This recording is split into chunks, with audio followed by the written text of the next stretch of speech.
مشترکہ خوش نصیبی ہے کہ ایک بار پھر سے ہم درس قرآن کی اس برکت والی اور سعادت والی محفل میں حاضری کا شرف حاصل کر رہے ہیں۔ اللہ رب العزت کی بارگاہ میں دعا ہے کہ وہ اس محفل کو اور ہم سب کی حاضری کو قبول فرمائے، اور ہم سب کو قرآن سیکھنے، سکھانے اور اس پر عمل کرنے کی توفیق عطا فرمائے۔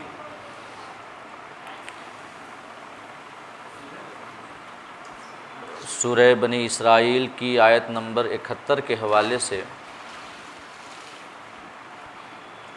میں نے پچھلی نشست میں کچھ باتیں آپ کے سامنے عرض کی تھیں، اور انہی باتوں میں سے ایک بات میں نے یہ بھی بتائی تھی کہ کل قیامت کے روز اللہ پاک جب جماعتوں کو بلائے گا تو ان کے پیشوا اور امام کے ساتھ بلائے گا۔ اللہ فرماتا ہے یوم ندعو کل اناس بامامہم، جس دن ہم ہر جماعت کو اس کے امام کے ساتھ بلائیں گے۔ اب وہ امام چاہے ہدایت و حقانیت کا ہو، چاہے ضلالت و گمراہی کا۔ عربی زبان میں امام پیشوا کو کہتے ہیں۔ اب وہ چاہے سچائی کا پیشوا ہو یا جھوٹ کا پیشوا، تو کل قیامت کے روز ہر جماعت اپنے اپنے پیشوا، اپنے اپنے زمانے کے امام کے ساتھ اللہ رب العزت کی بارگاہ میں حاضر ہوگی، اور جس قسم کا حشر امام کا ہوگا وہی اس کے پیروکاروں کا بھی ہوگا۔ اور ایک قول میں نے بتایا تھا یہ بھی کہ مقلدین کو ان کے ائمہ مذہب کے نام سے بلایا جائے گا، کہا جائے گا اے حنفیو، اے شافعیو، اے حنبلیو، اے مالکیو۔ جو امام اعظم ابو حنیفہ کی تقلید کرتے ہیں ان کو حنفی کہا جاتا ہے، جو امام شافعی کی تقلید کرتے ہیں ان کو، امام شافعی کے ماننے والوں کو شافعی کہا جاتا ہے۔ امام مالک کے مقلدین کو مالکی، اور امام احمد بن حنبل کے مقلدین کو حنبلی کہا جاتا ہے۔ تو ائمہ مذاہب کی جانب منسوب کرتے ہوئے مقلدین کی جماعت کو بلایا جائے گا۔ اور اسی حوالے سے بات جب تقلید کی نکلی تھی تو میں نے یہ آپ کو بتایا تھا کہ انشاءاللہ اس نشست میں، یعنی آج کی نشست میں آپ کے سامنے تقلید کی جو دلیلیں قرآن و احادیث میں ہیں اور تقلید کہتے کسے ہیں، تقلید کیوں ضروری ہے، ایک ہی امام کی تقلید کیوں ضروری ہے، اس کے حوالے سے میں نے وعدہ کیا تھا، انشاءاللہ آج کچھ باتیں عرض کروں گا، کیونکہ موجودہ زمانے کا ایک بڑا فتنہ غیر مقلدیت کا بھی فتنہ ہے۔ لوگ اس قسم کے عقائد اور نظریات کو اپنا رہے ہیں اور پھیلا رہے ہیں کہ قرآن و حدیث کے ہوتے ہوئے ہمیں کسی کی تقلید کی حاجت نہیں ہے، اور وہ کہتے ہیں کہ ہم خود سیدھے قرآن اور حدیث سے مسائل سمجھیں گے اور خود ان پر عمل کریں گے، اور یہ فتنہ دن بدن روز بروز بڑھتا جا رہا ہے۔ خاص کر غیر مقلد مولویوں کی ویڈیوز دیکھ دیکھ کر اور بخاری اور مسلم کا نام سن سن کر لوگ اس فتنے کی جانب بڑھ رہے ہیں، اور آپ دیکھیں تو ایک ہی گھر میں ایسا دیکھنے کو مل رہا ہے، کئی گھر ایسے ہیں کہ والد جو ہے، والدہ اور کچھ لوگ جو ہیں امام کی تقلید کرتے ہوئے نمازیں ادا کر رہے ہیں، اور کوئی ایسا نکل جا رہا ہے جو کہ اہل حدیث اور غیر مقلدین کی روش کو اپنا رہا ہے۔ یہ در حقیقت ہماری نوجوان نسل کی ایموشنل بلیک میلنگ ہے، جو اہل حدیث کے نام سے یا غیر مقلدیت کے نام سے مولوی حضرات ان کو اپنے دام فریب میں الجھا رہے ہیں۔ ہر مسلمان کے دل میں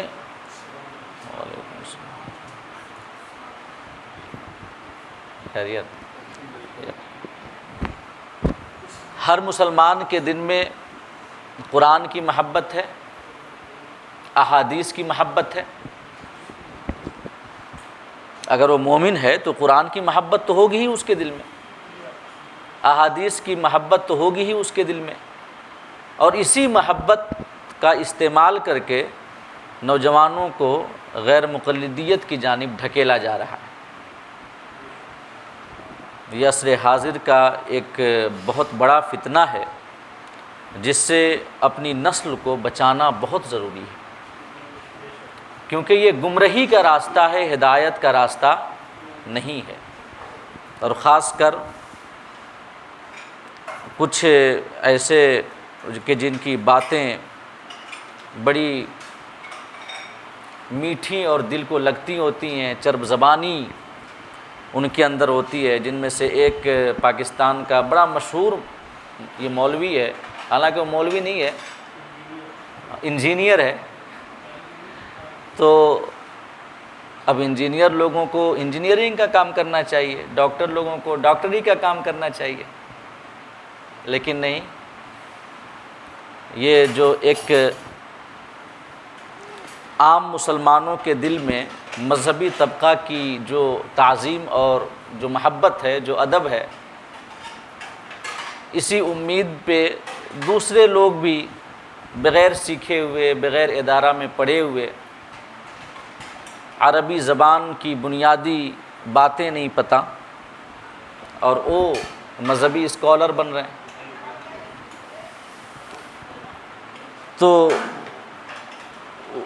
انہی انجینئر صاحب کی باتیں سن کر کے ہمارے ہندوستان میں بھی بہت سارے نوجوان جو ہیں یہ غیر مقلدیت کی جانب بڑھ رہے ہیں۔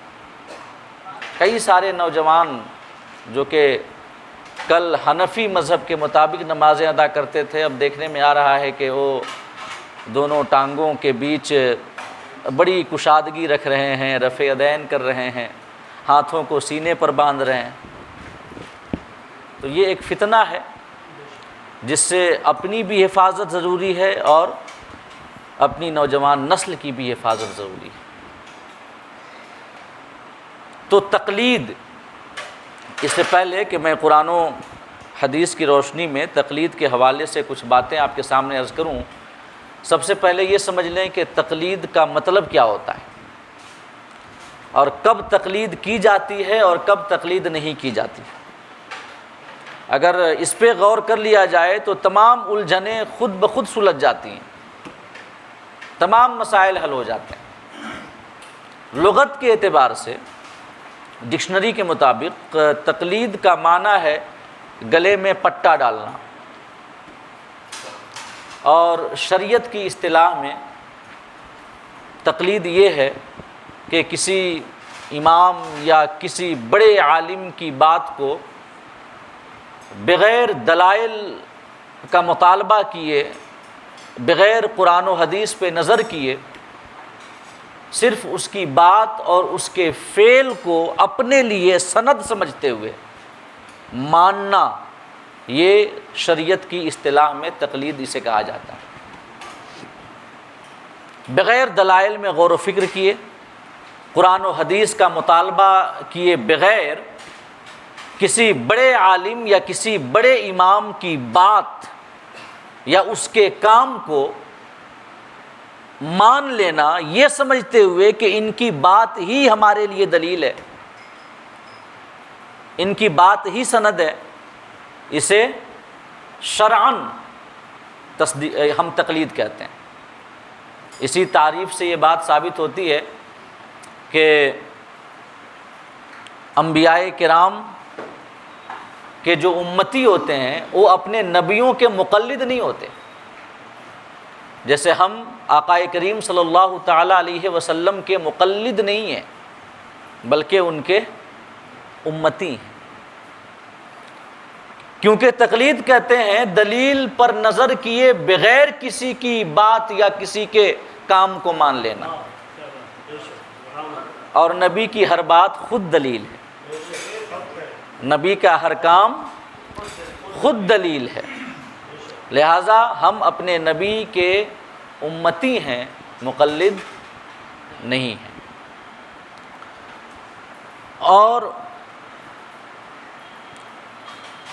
جو اسلامی شریعت کے مسائل ہیں تین طرح کے، ایک تو ہیں عقائد، مطلب بنیادی طور سے دو ہیں، عقائد اور احکام۔ عقائد جیسے خدا کی وحدانیت، رسول کی رسالت، آخرت کی حقانیت، یہ سب عقائد ہیں، اور عقائد کے باب میں کسی کی تقلید جائز نہیں ہے۔ اگر کوئی آپ سے پوچھے کہ اللہ ایک ہے، آپ کیوں یہ مانتے ہیں کہ اللہ ایک ہے، تو ہم جواب میں یہ نہیں کہیں گے کہ امام اعظم ابو حنیفہ نے کہا ہے، یا عقائد کے جو امام ہیں دو، امام ابو الحسن اشعری اور امام ابو منصور ماتریدی، یہ دو عقائد کے امام ہیں۔ جیسے مسائل کے اور احکام کے چار امام ہیں، ویسے عقائد کے دو امام ہیں، ایک ہیں امام ابو الحسن اشعری اور دوسرے امام ابو منصور ماتریدی، اور ہم ماتریدی ہیں۔ ہم کیا ہیں؟ ماتریدی۔ امام ابو منصور ماتریدی کے یہ مذہب کے پیروں ہیں عقائد کے باب میں، اور وہ بھی عقائد کس قسم کے عقائد؟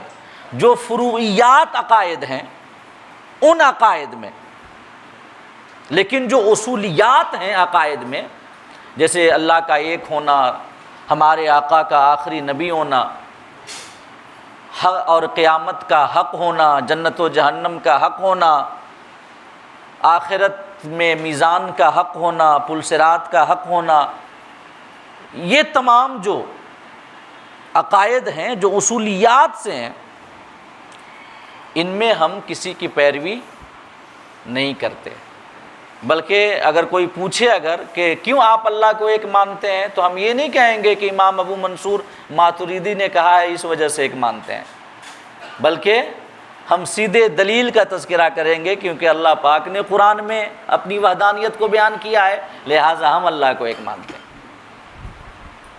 عقیدہ آخرت اور عقیدہ رسالت قرآن میں اللہ نے بیان کیے ہیں، لہٰذا ہم یہ مانتے ہیں۔ کسی امام کی پیروی عقائد میں جائز نہیں ہے۔ ایسے ہی احکام جو ہیں وہ بھی دو طرح کے ہیں۔ ایک احکام وہ ہیں کہ جن کا اسلام سے ہونا قطعاً، یقیناً، ضرورتاً اور بداہتاً ہر خاص و عام مسلمان کو پتہ ہے، کہ جیسے 5 نمازیں، روزہ کی فرضیت، حج کی فرضیت، زکوٰۃ کی فرضیت،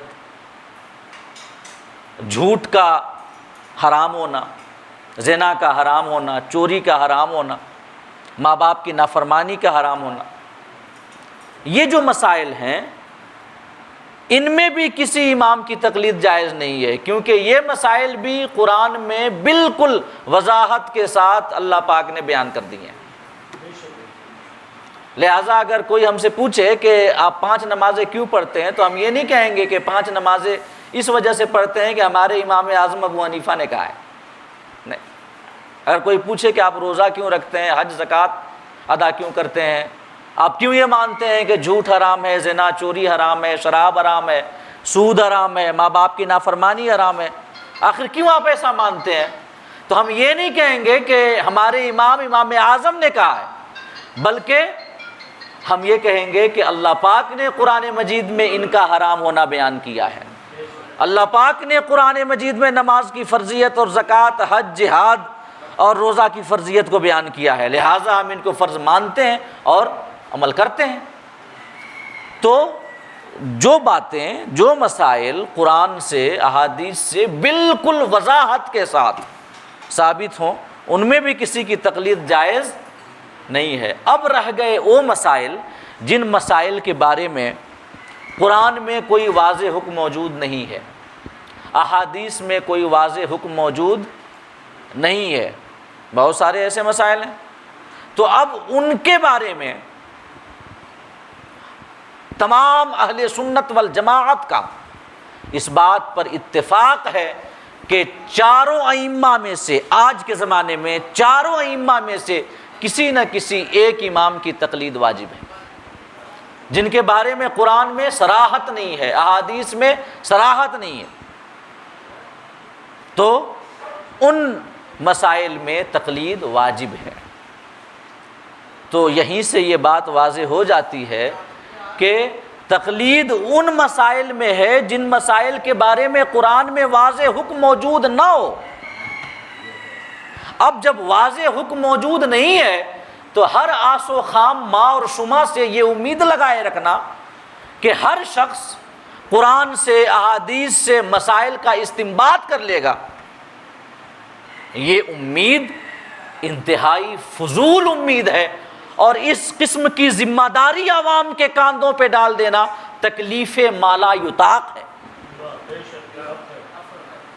یعنی وہ ذمہ داری دینا ہے جس کو سامنے والا کر ہی نہ سکے، اور تکلیف مالا یطاق جو ہے ہماری شریعت میں جائز نہیں ہے۔ اللہ پاک کسی کو بھی وہ ذمہ داری نہیں دیتا، وہ حکم نہیں دیتا جس حکم پر عمل کرنا محال اور ناممکن ہے۔ اللہ فرماتا ہے قرآن میں لا یکلف اللہ نفسا الا وسعها، اللہ پاک کسی جان پر اس کی طاقت و وسعت سے زیادہ بوجھ نہیں ڈالتا، نہیں ڈالتا۔ تو ایک ایسا شخص ہے جو اردو نہیں جانتا، جو حروف تہجی، یہ عربی کے الفابیٹس اچھے طریقے سے نہیں پڑھ سکتا، عربی کے بیسک گرامر اسے پتہ نہ ہو، اب اس سے یہ امید رکھنا کہ تم قرآن سے یہ مسئلہ تم نکال کر کے دکھاؤ کہ کیا کہتے ہیں کہ اگر خون نکل جائے بدن سے اور وہ بہے تو اس سے وضو ٹوٹے گا یا نہیں ٹوٹے گا، یہ ایک ایسی امید ہے جو امید کبھی پوری نہیں ہوگی، اور یہ ایک ایسی ذمہ داری ہے جو ذمہ داری طاقت سے بڑھ کر ہے کہ نہیں؟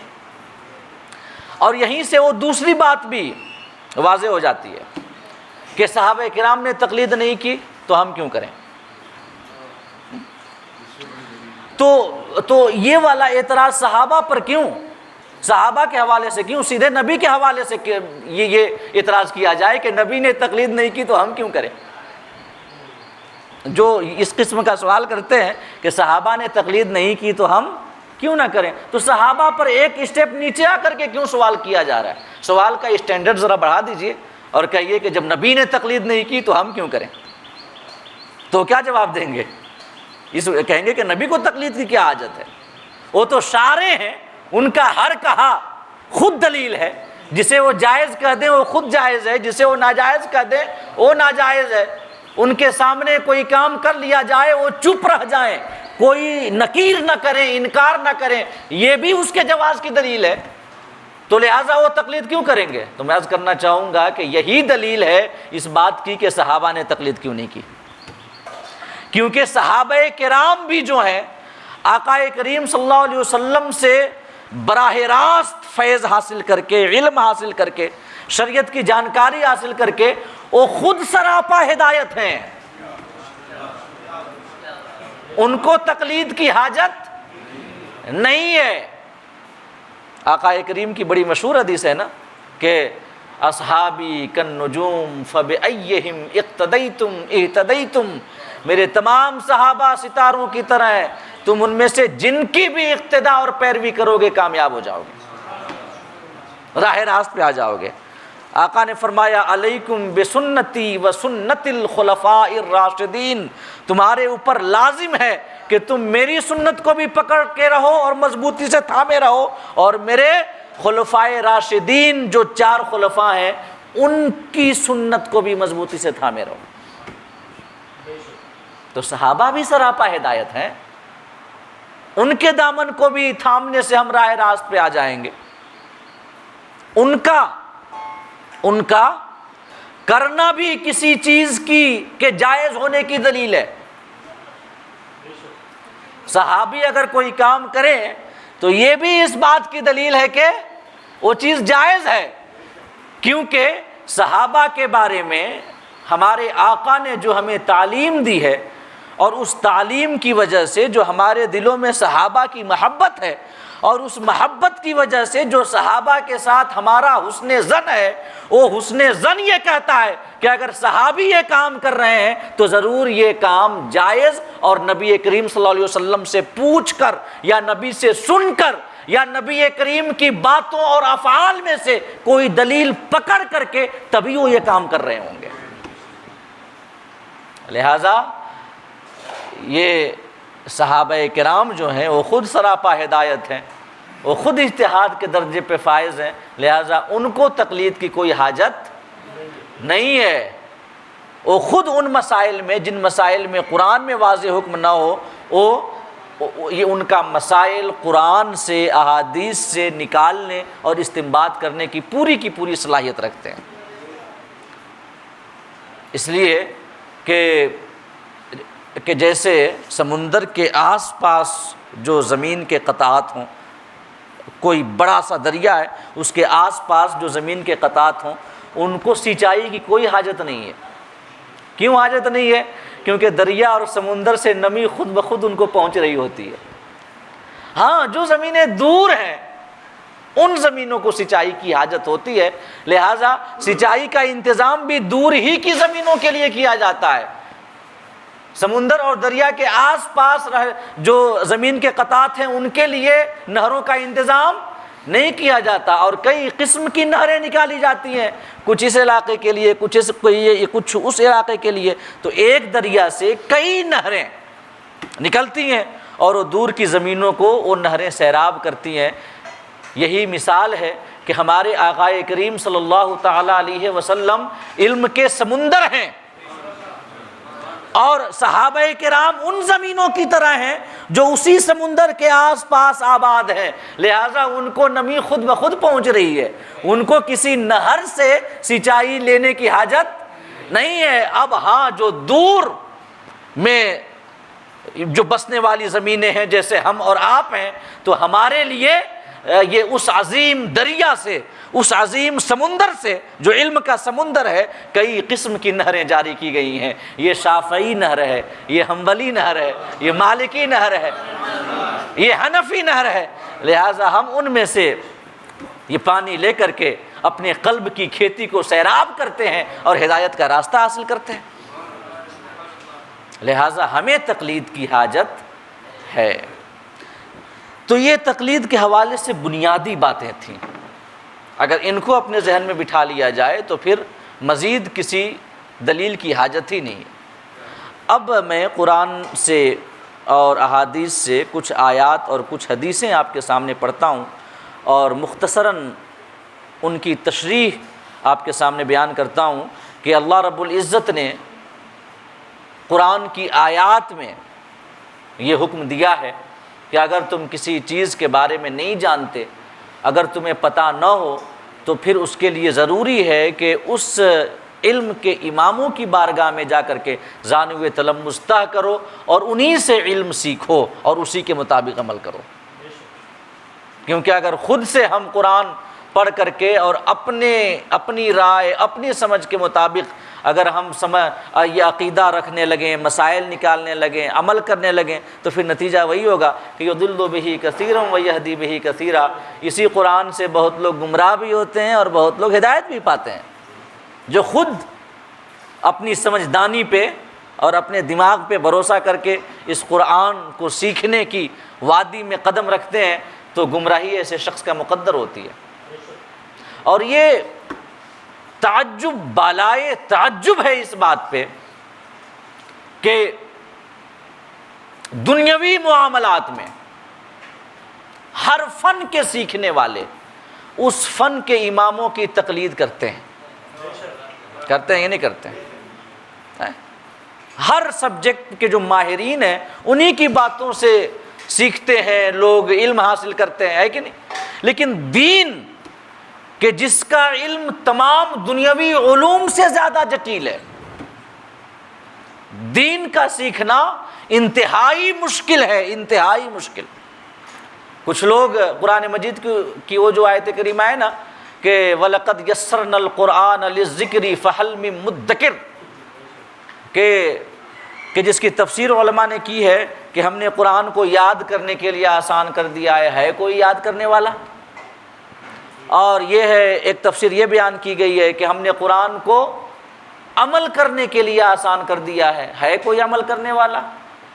لیکن کچھ لوگ جو ہے اس کا ایک اور مفہوم بیان کرتے ہیں، یہی جو کہ غیر مقلدیت کے مولوی اپنے باطل نظریات کو فروغ دے رہے ہوتے ہیں تو بار بار اس آیت کو پڑھتے ہیں کہ وَلَقَدْ يَسَّرْنَا الْقُرْآنَ لِلذِّكْرِ، ہم نے قرآن کو، اور مفہوم بیان کرتے ہیں کہ ہم نے قرآن کو سمجھنے کے لیے آسان کر دیا ہے، قرآن کو سمجھنے کے لیے، یہ مفہوم بیان کرتے ہیں بار بار کہ ہم نے قرآن کو سمجھنے کے لیے آسان کر دیا ہے۔ اور وہ اس قسم کی باتیں کرتے ہیں اپنے باطل نظریات کو پھیلانے کے لیے، لوگوں کو علماء سے برگشتہ کرنے کی کوشش کرتے ہیں۔ ہر غیر مقلد مولوی کی باتیں آپ سنیں، ان کے یہ ویڈیو کلپس آپ دیکھیں تو ہر تقریر میں کچھ نہ کچھ ایسی باتیں ضرور ملیں گی کہ وہ لوگوں کو علماء سے بہکانے کی کوشش کرتے ہیں، علماء سے دور کرنے کی کوشش کرتے ہیں، کیونکہ وہ یہ سمجھتے ہیں کہ جب تک علماء سے یہ قوم جڑی رہے گی نا تب تک ہمارے باطل نظریات جو ہے مقبول نہیں ہو پائیں گے، لوگ ہمارے فاسد خیالات کو قبول نہیں کریں گے۔ اور اگر علماء سے لوگ یہ دور ہو جائیں تو پھر وہ علم کے سرچشموں سے دور ہو جائیں گے، اور جب علم کے سرچشموں سے دور ہو جائیں گے تو جو چاہو جس قسم کی باتیں پھیلا دو یہ مانیں گے ہی، کیونکہ ان کو کوئی حق بات بتانے والا نہیں ہوگا۔ تو سمجھ لیں، ایک بات میں آپ کو اصولی بات بتا رہا ہوں آج کے زمانے کے اعتبار سے، کہ جو بھی شخص، جو بھی طبقہ، جو بھی جماعت آپ کو علماء سے دور کرنے کی کوشش کرے تو آپ سمجھ جائیں کہ صرف دال میں کالا نہیں ہے بلکہ پوری دال ہی کالی ہے، سمجھ رہے ہیں؟ آپ کو وہ ہدایت کے سرچشموں سے دور کرنا چاہتے ہیں، اور جب علم سے دور ہو جائیں گے تو پھر اس کے بعد وہ جو چاہیں گے، جس قسم کے راستے پہ لے کر جانا چاہیں گے لے کے چلے جائیں گے۔ تو وہ اس قسم کی باتیں کرتے ہیں جو غیر مقلدیت کے دام تزویر میں ہماری نوجوان نسل کو پھنسانا چاہتے ہیں۔ وہ کہتے ہیں کہ یہ تقلید کی رٹ علماء اہل سنت نے اس وجہ سے لگا دی ہے کہ معاذ اللہ، 100 بار معاذ اللہ، وہ دین کی منمانی توضیحات کر کے اپنا جو ان کا ایلیٹ درجے والا مقام اور منصب ہے معاشرے میں، اس مقام اور منصب کو قائم رکھ سکیں اور لوگوں کو گمراہ کر سکیں، اس قسم کی باتیں کرتے ہیں اور علماء سے دور کرنے کی کوشش کرتے ہیں۔ تو ایک تو ان لوگوں کی باتیں، اور دوسری جانب آقا کریم کا وہ فرمان، کن عالما او متعلما او مستمعا او محبا ولا تکن الخامس فتہلک۔ آقا نے فرمایا سنو، یا تو عالم بن جاؤ، یا تو علم سیکھنے والا بن جاؤ، یا علماء کی باتوں کو غور سے سننے والا بن جاؤ، یا کم سے کم علماء سے محبت کرنے والا بن جاؤ۔ بننا ہو تو انہی چاروں میں سے ایک بننا، پانچواں نہ بننا ورنہ ہلاک ہو جاؤ گے۔ تو آقا تو فرماتے ہیں کہ علماء سے جڑ کے رہے، ہمارے آقا کی حدیث ہمیں بتاتی ہے، قرآن مجید کی آیات بھری پڑی ہیں علماء کرام کی عزت و عظمت کے حوالے سے، اور جو لوگ ان علماء سے آپ کو دور کر رہے ہیں تو سمجھ لیجیے کہ آپ کو قرآن و احادیث سے بھی دور لے جانے کی کوشش کریں گے۔ تو تقلید کے بارے میں جو قرآنی آیات میں آپ کے سامنے پیش کرنا چاہتا ہوں، ان میں سے سب سے پہلی آیت کریمہ، زیادہ میں تفصیل میں نہیں جاؤں گا بلکہ مختصر وضاحت آیت کریمہ، ترجمہ اور اس کی مختصر سی وضاحت۔ اللہ فرماتا ہے اہدنا الصراط المستقیم، سورہ فاتحہ، وہ دعا جو ہم ہمیشہ یہ مانگتے رہتے ہیں ہر نماز میں، اہدنا الصراط المستقیم صراط الذین انعمت علیہم، کہ مولا ہمیں سیدھی راہ پہ چلا یا سیدھی راہ دکھا، ان کا راستہ جن پر تیرا انعام ہوا، یعنی اللہ کے انعام یافتہ بندوں کا جو راستہ ہے وہ سیدھا راستہ ہے۔ اب قرآن کے مطابق انعام یافتہ بندے کون ہیں؟ اللہ فرماتا ہے وَمَن يُطِعِ اللَّهَ وَالرَّسُولَ فَأُولَٰئِكَ مَعَ الَّذِينَ أَنْعَمَ اللَّهُ عَلَيْهِم مِّنَ النَّبِيِّينَ وَالصِّدِّيقِينَ وَالشُّهَدَاءِ وَالصَّالِحِينَ۔ جو اللہ اس کے رسول کی اطاعت کریں تو وہی ان لوگوں کے ساتھ ہیں جن پر اللہ نے اپنا انعام کیا ہے۔ کن پر کیا ہے؟ من النبیین، نبیوں پر، صدیقین، صدیقوں پر، شہداء پر اور صالحین پر، یعنی نبی، صدیق، شہداء، صالحین، یہ 4 جماعت خدا کے انعام یافتہ بندوں کی جماعت ہے۔ 4 جو صلحاء ہیں، شہداء ہیں، اولیاء ہیں، صدیق ہیں، خدا کے انعام یافتہ بندے ہیں۔ اور آپ عہد صحابہ کے بعد سے، یعنی کہ تابعین کے زمانے سے لے کے آج تک جو 14 صدیوں کا دور ہے نا، 1445 ہجری یہ ہے، تو عہد تابعین سے لے کے آج تک جو 14 صدیوں کا دور ہے، اس دور کے صدیقین، شہداء، صالحین کی جیونی اٹھا کر آپ پڑھ لیں، ہر اللہ والا آپ کو کسی نہ کسی امام کا مقلد نظر آئے گا، اگر وہ خود مجتہد نہیں ہے، اس لیے کہ مجتہد پر تقلید واجب نہیں ہے۔ اگر وہ خود مان لیجئے قرآن سے، احادیث سے ان مسائل کے بارے میں صحیح احکام نکالنے کی طاقت رکھتا ہے کہ جن مسائل کے بارے میں واضح احکام موجود نہیں ہیں، تو پھر اس کو ہم تقلید کا یا قرآن و حدیث یا اسلام تقلید کا حکم کیوں دیں گے؟ تقلید کا حکم تو ان کے لیے ہے جو طاقت اور یہ قابلیت نہ رکھیں۔ تو 14 صدیوں کا دور آپ اٹھا لیں، جو غیر مجتہد ہیں، جو مجتہد نہیں ہیں، صدیقین، شہداء اور صالحین میں سے سب کے سب کسی نہ کسی امام کے مقلد اور پیروکار آپ کو نظر آئیں گے، یہاں تک کہ حضور غوث اعظم رضی اللہ تعالیٰ عنہ، حضور غوث اعظم رضی اللہ تعالیٰ عنہ، وہ بھی فقہی مسائل میں امام احمد بن حنبل کے مسائل پر عمل کیا کرتے تھے۔ امام احمد بن حنبل کے یہ مسلک کے مطابق اور مذہب کے مطابق وہ نماز ادا کیا کرتے تھے، اسی وجہ سے وہ رفع یدین بھی کرتے تھے۔ اب کچھ لوگ کہتے ہیں یہاں پر اس قسم کی باتیں کہ غوث اعظم رفع یدین کرتے تھے، تم نہیں کر سکتے ہو؟ ارے تو ہم مسائل میں غوث اعظم کے مقلد تھوڑی ہیں، اور امام احمد بن حنبل کے مذہب کے مطابق وہ نماز پڑھتے تھے وہ خود، لہذا وہ امام احمد بن حنبل کے مطابق، ان کے قول کے مطابق رفع یدین کیا کرتے تھے، اور ہم جو ہیں امام اعظم ابو حنیفہ کے مذہب پر عمل کرتے ہیں، ان کے قول کے مطابق رفع یدین جائز نہیں ہے، ہم نہیں کرتے۔ غوث اعظم سے ہمارا تعلق طریقت کا تعلق ہے، روحانیت کا تعلق ہے، ہم ان سے فیض، روحانی فیض حاصل کرتے ہیں، ان کا توسل ہم اختیار کرتے ہیں، ان کا تمسک اختیار کرتے ہیں، ان کی محبت، ان کا ادب، ان کا احترام ہمارے دلوں میں ہے، ہم ان کا فیض حاصل کرنا چاہتے ہیں، لیکن ہم اپنے امام کے مذہب کے مطابق نماز پڑھتے ہیں۔ تو بتائیں غوث اعظم امام احمد بن حنبل کے مسائل کے مطابق نماز ادا کر رہے ہیں۔ خواجہ غریب نواز کے بارے میں آتا ہے، خواجہ غریب نواز کے یہ امام اعظم ابو حنیفہ کے پیروکار تھے، ہند کے خواجہ مہاراجا جو ہمارے ہندوستان کے سلطان ہیں، اور آج کے یہ مولوی غوث اعظم اور خواجہ غریب نواز سے بھی بڑے عالم ہو گئے۔ استغفر اللہ معاذ اللہ رب العالمین۔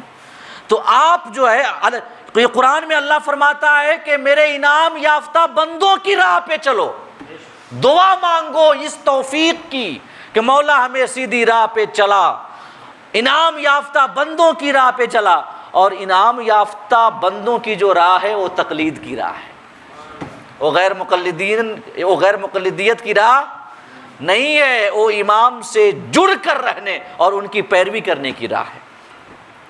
اب دوسری آیت کریمہ وہی جو میں نے ابھی آپ کے سامنے پیش کی، لا یکلف اللہ نفسا الا وسعها، اللہ فرماتا ہے سورہ بقرہ میں، اللہ پاک کسی جان کو طاقت سے زیادہ بوجھ نہیں ڈالتا۔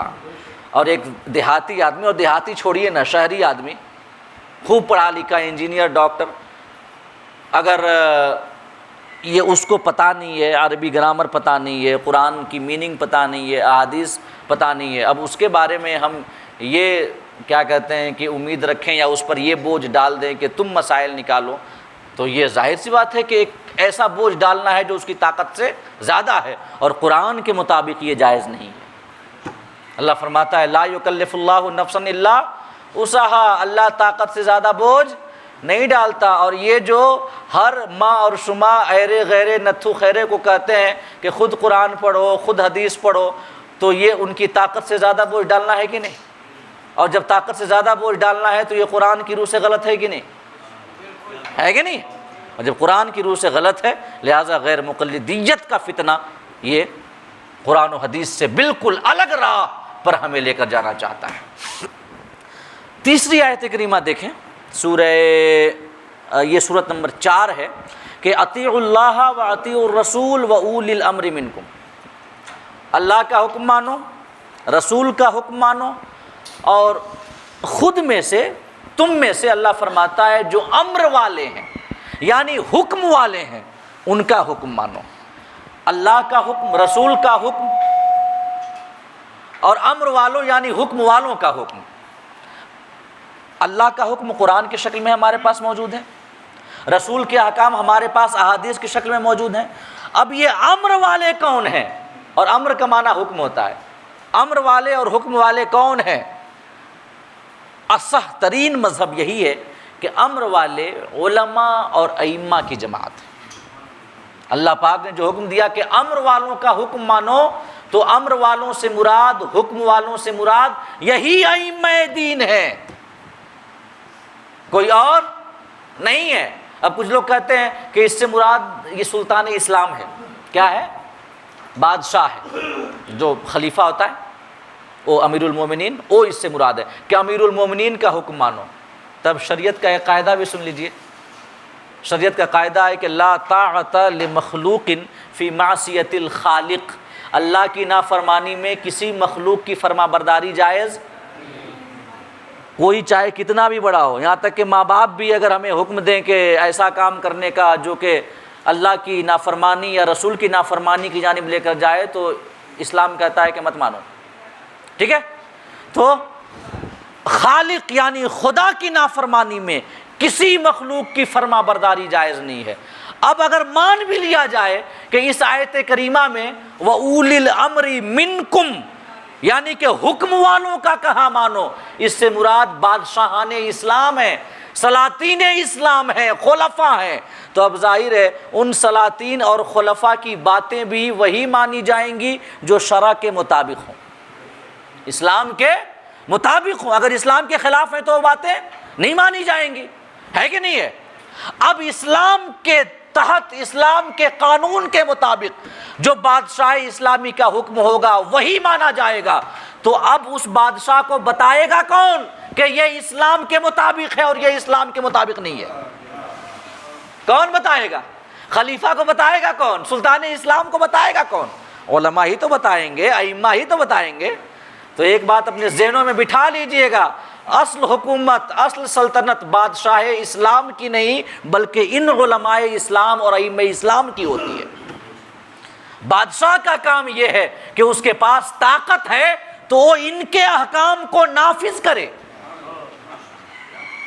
اس کا کام نافذ کرنا ہے، حکم دینا نہیں ہے۔ حکم علماء دیتے ہیں، حکم ائمہ دیتے ہیں، سمجھ رہے؟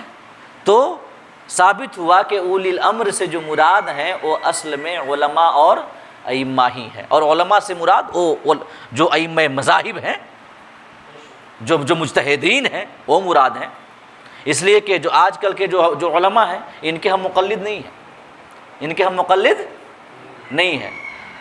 مطلب کیسے کہ تقلید کہتے ہیں کہ کسی کی بات یا کسی کے، ابھی میں نے جیسا کہ بتایا کہ کسی کی بات یا کسی کے کام کو بغیر دلیل کا مطالبہ کیے، بغیر دلیل کو دیکھے مان لینا، ٹھیک ہے؟ اور یہ جو عالم اور مولانا ہیں آج کے زمانے میں، ان کی کوئی بھی بات بغیر دلیل کے نہیں مانتا، بلکہ ہاں لوگ مانتے ہیں یہ سوچ کر کہ مولانا آدمی ہے، کتاب سے دیکھی کر بول رہے ہوں گے لہٰذا مان لیتا ہے کہ نہیں ہے؟ اگر یہ ثابت ہو جائے کہ فلاں مولانا نے فلاں بات جو بتائی تھی وہ کتاب کے خلاف ہے، شریعت کے خلاف ہے، تو کوئی مانے گا؟ نہیں مانے گا نا۔ لیکن ائمہ کے ہاں جو ائمہ مذاہب ہیں، امام اعظم ابو حنیفہ، ان کے ہاں ایسا نہیں ہے، ان کی بات ہم مانتے ہیں بغیر کتاب اور بغیر دلیل اور بغیر حوالہ کے۔ یہاں تک کہ اگر ان کے کسی حکم کے خلاف ہمیں حدیث بھی مل جائے تو پھر ہمارا عقیدہ یہی ہوگا کہ ہمارے امام تک بھی یہ حدیث پہنچی ہوگی اور یہ حدیث ان کے نزدیک قابل عمل نہیں رہی ہوگی، لہٰذا انہوں نے اس حدیث کے خلاف حکم دیا ہے۔ سمجھ رہے ہیں؟ تو یہ فرق ہے ائمہ میں اور آج کے علماء میں۔ آج کے علماء کا کوئی مقلد نہیں ہے، لیکن امام اعظم ابو حنیفہ کے ہم مقلد ہیں، امام شافعی کے جو شافعی حضرات ہیں وہ مقلد ہیں۔ تو اصل جو اولو الامر ہیں وہ کون ہیں؟ ائمہ اور علماء ہیں، جو سلاطین اسلام ہوتے ہیں، بادشاہان اسلام ہوتے ہیں، ان کے احکام کو نافذ کرتے ہیں، جو یہ قرآن و حدیث کے مطابق حکم دیتے ہیں اسی حکم کو نافذ کرتے ہیں۔ اور ایک اور بات کہ اس آیت کریمہ میں اللہ پاک نے 2 جگہ اطیعوا فرمایا، اطیعوا اللہ، اللہ کی اطاعت کرو، اس کے بعد اطیعوا الرسول و اولی الامر منکم، رسول کی اطاعت کرو اور ائمہ اور علماء کی اطاعت کرو، امر والوں کی اطاعت کرو۔ 2 جگہ اللہ کی اطاعت کے لیے ایک اطیعوا اللہ، اور رسول اور اولو الامر کی اطاعت کے لیے ایک جگہ ایک اطیعوا۔ ایک ہی اطیعوا سے کام نہیں چلایا گیا، بلکہ خدا کے لیے اللہ پاک نے اپنے احکام کے لیے اطیعوا اللہ اطیعوا، اور رسول اور ائمہ اور علماء کے لیے ایک اطیعوا الرسول و اولی الامر منکم۔ اس کی کیا وجہ ہے؟ علماء فرماتے ہیں کہ اللہ پاک کی اطاعت صرف اس کے احکام میں کی جائے گی، افعال میں نہیں کی جائے گی۔ یعنی اللہ پاک نے جو حکم دیا ہے اس پر عمل کرنا ہے، لیکن جو خود کرتا ہے ویسا نہیں کرنا ہے۔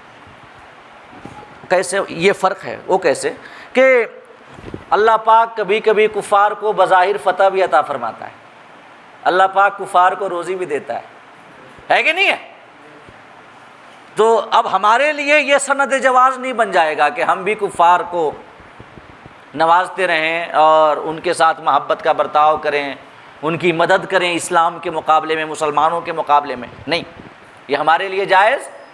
اور کبھی کبھی اللہ پاک کفار کو مسلمانوں پر فتح عطا کرتا ہے کہ نہیں؟ بڑی ساری جنگیں ہوئی ہیں کہ جن میں کفار کو فتح ہوئی، تو اللہ پاک کبھی کفار کو فتح دیتا ہے، لیکن ہمارے لیے یہ جائز نہیں ہوگا کہ ہم اسلام اور مسلمانوں کے مقابلے میں کفار کی مدد کریں، لہٰذا اللہ نے اپنے احکام کے لیے الگ ایک اطیعوا لایا، اطیعوا اللہ، اللہ کی اطاعت کرو۔ فرق یہ ہے کہ اللہ کے صرف احکام کے مطابق ہم عمل کریں گے، لیکن جو رسول ہیں اور جو ائمہ ہیں ان کے اقوال پر بھی ہم اطاعت کریں گے، ان کے افعال پر بھی ہم اطاعت کریں گے، یہاں تک کہ ان کی خاموشی پر بھی ہم اطاعت کریں گے۔ انہوں نے جو حکم دیا، اللہ کے رسول نے جو ہمیں حکم دیا، ائمہ کا جو یہ مسئلہ بتایا گیا، ہم اس پر عمل کریں گے، یہاں تک کہ کسی امام یا اللہ کے رسول کے سامنے کسی شخص نے کوئی کام کیا اور وہ چپ رہے تو ان کی اس خاموشی پر بھی ہم عمل کریں گے، اور یہ دلیل لائیں گے کہ چونکہ آقا کریم صلی اللہ تعالیٰ علیہ وسلم یہ کام دیکھ کر چپ رہے، لہٰذا یہ اس بات کی دلیل ہے کہ یہ کام جائز ہے۔ تو انبیاء کے سکوت پر بھی عمل ہوگا، اور خدا کے سکوت اور افعال کے مطابق عمل نہیں ہوگا، وہاں پہ محض اقوال کے مطابق عمل ہوگا، لہٰذا اللہ رب العزت نے دو جگہ اطیعوا فرمایا۔ اور اس کے بعد ایک بالکل بالتصریح حکم ہے، بالتصریح اللہ پاک نے فرمایا فَاسْأَلُوا أَهْلَ الذِّكْرِ إِن كُنتُمْ لَا تَعْلَمُونَ، اگر تم نہیں جانتے تو علم والوں سے پوچھو۔ یہ قرآن کی آیت کریمہ ہے، اگر تم نہیں جانتے تو خود اپنے ذہن پہ اعتماد کر کے بیٹھ نہ جاؤ کہ ہم خود اس کے مطابق عمل کریں، خود ہم مسئلہ نکالیں، قرآن پڑھیں، حدیث پڑھیں، نہیں۔ دیکھیے قرآن کو اس علم حاصل کرنے یا کچھ سمجھنے کی نیت سے پڑھنا یہ ایک الگ بات ہے، سمجھ رہے ہیں؟ اور اس نیت سے پڑھنا کہ ہم اس سے حلال و حرام کا حکم نکالیں گے، یہ حرام ہے، کیونکہ یہ طاقت نہیں ہے، یہ علمی قابلیت نہیں ہے۔ باقی قرآن کو سمجھنے کے لیے، حدیث کو سمجھنے کے لیے پڑھنا ترجمہ کے ساتھ یہ بالکل جائز ہے، اس نیت کے ساتھ کہ جہاں پہ سمجھ میں نہ آئے ہم علماء سے پوچھیں گے، علم حاصل کریں گے، علم میں زیادتی کریں گے، اس میں کوئی حرج نہیں ہے۔ لیکن یہ کرنا کہ ہم کو کیا ضرورت ہے علماء کی، ہم کو کیا ضرورت ہے ائمہ کی، ہم خود اردو میں جو ہے ترجمہ دیکھ کر کے ہم خود سمجھ جائیں گے کہ کیا حلال ہے کیا حرام ہے، تو اس نیت سے ترجمہ پڑھنا حرام اور ناجائز ہے۔ حالانکہ وہ شخص جو ہے سمجھ نہیں رہا ہے کہ بلکہ وہ تقلید خود کر رہا ہے، جب وہ عربی زبان کو اردو میں پڑھ رہا ہے تو مترجم کی تقلید کر رہا ہے، جو ٹرانسلیٹر ہے، جس نے ٹرانسلیٹ کیا ہے، اس کو کیا پتا کہ الحمدللہ رب العالمین کا معنی ہے تمام تعریف اللہ کے لیے، اس کو کیا پتا کہ یہ اقیموا الصلاۃ وآتوا الزکاۃ وارکعوا مع الراکعین کا معنی ہے کہ نماز قائم کرو، زکوٰۃ دو اور رکوع کرنے والوں کے ساتھ رکوع کرو۔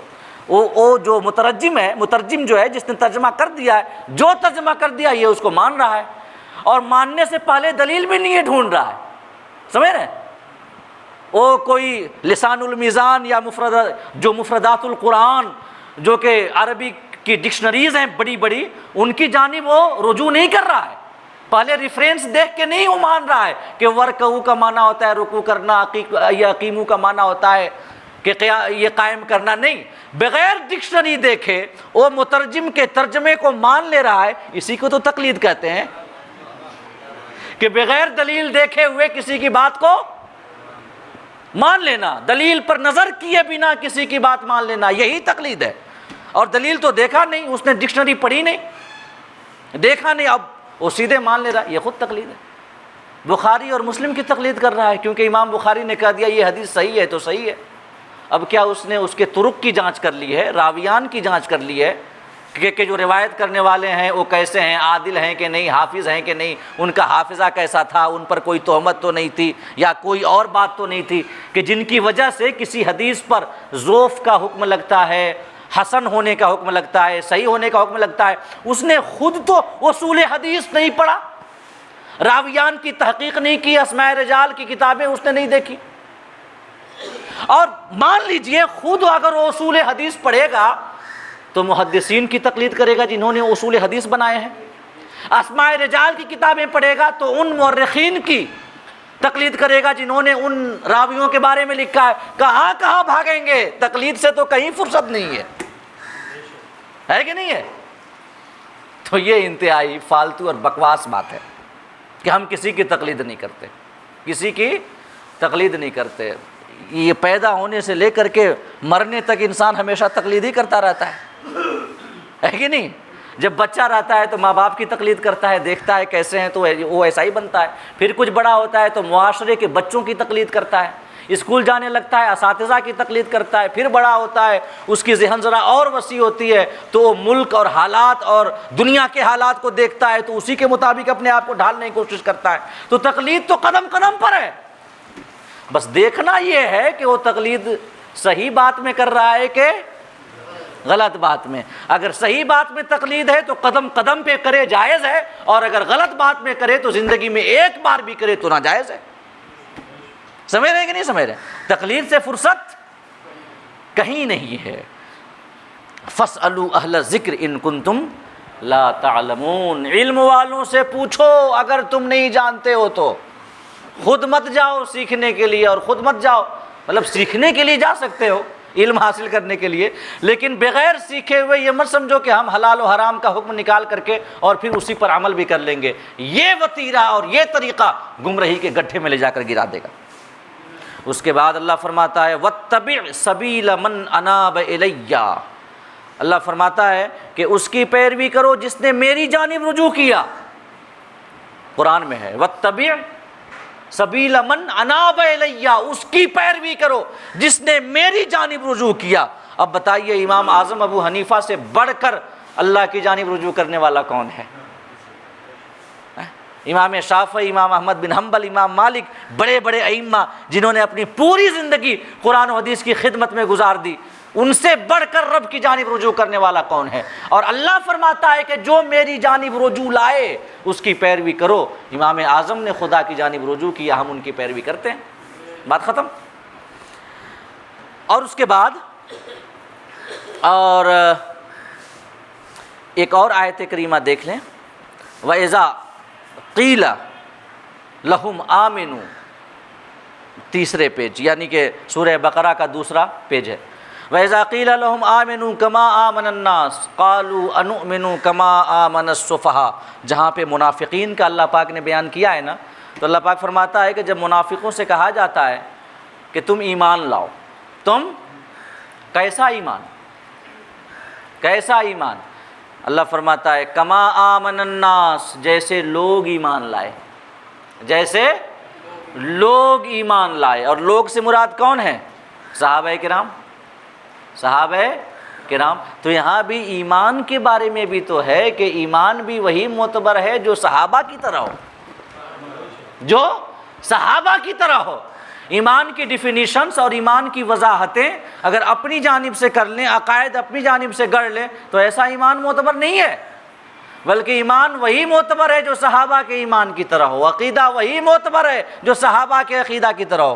اسی وجہ سے آقا کریم نے جب فرمایا تھا کہ میری امت 73 فرقوں میں بٹ جائے گی، تو صحابہ نے یہ پوچھا تھا کہ ایک فرقہ جنتی ہوگا باقی سب جہنمی ہوں گے. صحابہ نے پوچھا تھا کون فرقہ جنتی ہوگا؟ آقا نے فرمایا تھا ما انا علیہ و اصحابی، جن کا ایمان میرے اور میرے صحابہ کے طریق پہ ہوگا، جو میری راہ پہ ہوں گے اور میرے صحابہ کی راہ پہ ہوں گے. قرآن میں بھی ہے، اللہ فرماتا ہے کہ جب منافقین سے کہا جاتا ہے کہ ایمان لاؤ ان کی طرح، یہ ویسا ایمان جیسا لوگ لائے، اور لوگ سے مراد صحابہ، صحابہ تو ایمان بھی وہی معتبر ہے جو صحابہ کی طرح ہو. تو اب اس سے بھی یہ ثابت ہوتا ہے کہ ایمان میں بھی یک گونا کسی یہ صحابہ کے طور کے مطابق ہونا، یک گونا. میں تقلید نہیں کہہ رہا، ایمانیات میں تو تقلید نہیں ہے، ایمانیات میں تقلید نہیں ہے، لیکن ایمان وہی معتبر ہے جو اس طرح ہو جو صحابہ کی طرح ہو. لیکن اب اسی پر ہم یہ کہہ سکتے ہیں کہ دین و مذہب بھی وہی معتبر ہے جو صالحین کی طرح ہو، متقین کی طرح ہو، اولیاء کی طرح ہو. کن کی طرح ہو؟ اولیاء کی طرح ہو. اور جو صالحین کا مذہب ہے وہ تقلید کا مذہب ہے، مقلدیت کا مذہب ہے. وہ سب کے سب مقلد ہوئے، لہٰذا ہم بھی مقلد ہیں، ہم بھی لہٰذا تقلید کرتے ہیں. اب ایک آخری بات عرض کر دوں کہ اب یہ تو تقلید کے بارے میں قرآن کی آیات ہے کہ تقلید ضروری ہے. اب تقلید شخصی جس کو کہا جاتا ہے، تقلید یعنی ایک امام کی تقلید کرنا ہے، ایسا کہے ایک امام. اس کی کیا وجہ ہے؟ ایسا کیوں نہیں ہو سکتا کہ کچھ مسائل میں کسی امام کی، کچھ مسائل میں کسی امام کی، کچھ مسائل میں کسی امام کی؟ تو میں عرض کرنا چاہوں گا کہ اگر ایسی تقلید ہو تو پھر یہ امام کی تقلید نہیں ہوگی، بلکہ یہ طبیعت کی تقلید ہو جائے گی۔ کس کی تقلید ہو جائے گی؟ طبیعت کی تقلید۔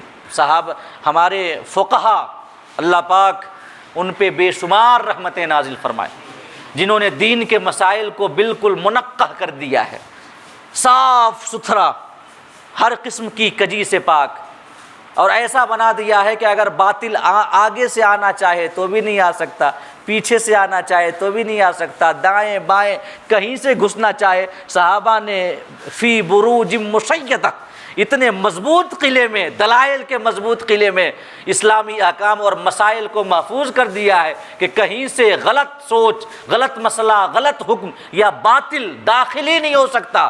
میں عرض کرنا چاہوں گا، فقہا نے اپنے اجماع سے یہ بات واضح کر دی ہے کہ چاروں اماموں کی نہیں، بلکہ کسی نہ کسی ایک امام کی تقلید ضروری ہے، ایک امام کی تقلید۔ اور اس کی وجہ فقہا جانتے تھے کہ جیسے جیسے زمانہ نبوی سے لوگ دور ہو رہے ہیں، ویسے ویسے خواہش پرستی عام ہو رہی ہے، نفس کی خواہشات کی اتباع عام ہو رہی ہے، لوگ آسانیاں ڈھونڈیں گے۔ اب اس کے بعد جہاں پہ آسانی ملے گی وہاں پہ چلے جائیں گے۔ مثال کے طور پہ سردی کا موسم، سردی کا موسم ہو، زخم سے خون نکل آیا، بہہ گیا، تو اس وقت وہ سوچے گا کہ اتنی سردی ہے، ٹھٹھرن ہے، تو چلو امام شافعی کے مسلک پر عمل کر لیتے ہیں، وضو نہیں ٹوٹا جا کے نماز پڑھ لو، ہے کہ نہیں ہے؟ وضو نہیں ٹوٹا جا کر امام شافعی کے نزدیک اگر خون نکل جائے تو وضو نہیں ٹوٹتا۔ اب وہ سردی دیکھے گا اور کہے گا کہ امام شافعی کے مسلک کے مطابق عمل کر لو اور چلو نماز پڑھ لو۔ اب اس نے جا کے بیوی کو چھو لیا، ہلکا سا ٹچ کر لیا کسی عورت کو، پھر سے کہتے سردی کا موسم ہے، امام شافعی کہتے ہیں کہ وضو ٹوٹ جائے گا، تو اب یہ سوچے گا اتنی سردی ہے کون جائے، چلو اس وقت امام اعظم نہیں، یہ اس وقت جو ہے چلو امام اعظم کے مذہب پر عمل کر لیں، کیونکہ امام اعظم کہتے ہیں کہ جب عورت کو چھو لے تو اس سے وضو نہیں ٹوٹے گا، امام شافعی کہتے ہیں کہ وضو ٹوٹ جائے گا، لہٰذا وہ اس وقت وہ کیا کرے گا، امام شافعی کو چھوڑ کر امام مذہب کے مطابق وہ جائے گا اور بغیر وضو نماز پڑھ لے گا۔ تو بتائیے یہ امام کی پیروی ہوئی کہ اپنے آرام کی پیروی ہوئی؟ اپنے آرام کی پیروی ہوئی نا۔ لوگ مطلب یہی دیکھیں گے، جہاں آسانی ملی ادھر ہی وہ چلے جائیں گے۔ لہٰذا ہمارے فقہا علماء، اللہ پاک بے شمار کروڑوں رحمتیں نازل کرے ان کے اوپر، ان کے درجات بلند فرمائے، جنہوں نے یہ واضح کر دیا کہ چاروں اماموں کی پیروی یا کچھ میں ان کی، کچھ میں ان کی، کچھ میں ان کی پیروی یہ گمراہی ہے، بے دینی ہے۔ اہل سنت والجماعت میں وہی شخص ہے جو کہ چاروں اماموں میں سے کسی نہ کسی ایک امام کی پیروی کو لازم جانتا ہو اور ایک امام کی پیروی کرتا ہو، تو کہ تمام مسائل میں اسی امام کی پیروی کرے۔ یہ تقلید کے حوالے سے محض قرآن کی آیات کی روشنی میں نے کچھ باتیں آپ کے سامنے عرض کی۔ اللہ پاک ہم سب کو کہنے اور سننے سے زیادہ عمل کرنے کی توفیق عطا فرمائے، ہمیں اس راستے پہ چلائے جو نیکوں کا راستہ ہے، متقین کا راستہ ہے، اور ہمارا حشر بھی اللہ پاک کل قیامت کے روز صالحین کے ساتھ فرمائے۔ آمین۔ وآخر دعوانا ان الحمد للہ رب العالمین۔ یہ میلاد پڑھیے، دیکھو